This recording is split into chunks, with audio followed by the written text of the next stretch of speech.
بسم الله الرحمن الرحيم. الحمد لله رب العالمين، والصلاة والسلام على أشرف الأنبياء وإمام المرسلين سيدنا محمد بن عبد الله وعلى آله وصحبه ومن والاه. معنا الآن الشيخ الزين محمد أحمد يتحفنا بصلاة العشاء. من هنا الشيخ مصطفى الفادني. أتمنى لكم متابعة سعيدة وإلى اللقاء، والسلام عليكم ورحمة الله تعالى وبركاته. النجم إذا هوى ما ضل صاحبكم وما غوى وما ينطق عن الهوى إن هو إلا وحي يوحى علمه شديد القوى ذو مرة فاستوى وهو بالأفق الأعلى ثم دنا فتدلى فكان قاب قوسين أو أدنى فأوحى إلى عبده ما أوحى ما كذب الفؤاد ما رأى أفتمارونه على ما يرى ولقد رآه نزلة أخرى عند سدرة المنتهى عندها جنة المأوى إذ يغشى السدرة ما يغشى ما زاغ البصر وما طغى لقد رأى من آيات ربه الكبرى أفرأيتم اللات والعزى ومناة الثالثة الأخرى ألكم الذكر وله الأنثى تلك إذا قسمة ضيزى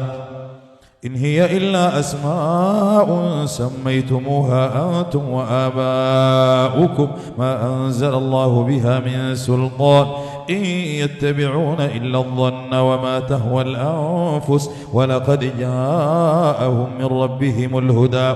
أم للإنسان ما تمنى فلله الآخرة والأولى وكم من ملك في السماوات لا تغني شفاعتهم شيئا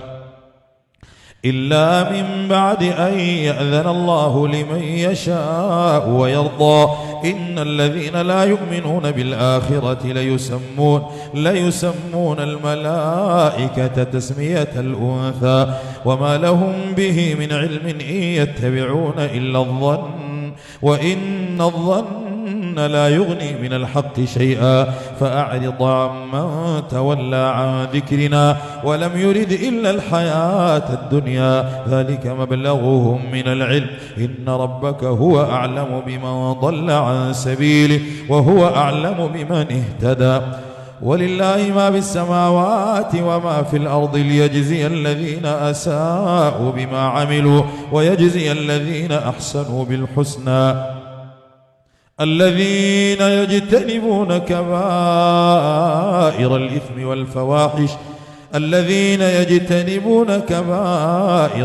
والفواحش إلا اللمم إن ربك واسع المغفرة هو أعلم بكم إذ أنشأكم من الأرض وإذ أنتم أجنة في بطون أمهاتكم فلا تزكوا أنفسكم هو أعلم بمن اتقى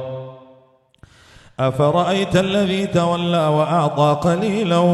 وأكدى أعنده علم الغيب فهو يرى أم لم ينبأ بما في صحف موسى وإبراهيم الذي وفى ألا تزر وازرة وزر أخرى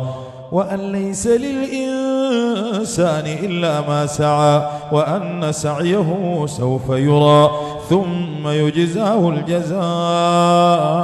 الأوفى وأن إلى ربك المنتهى وأنه هو أضحك وأبكى وأنه هو أمات وأحيا وأنه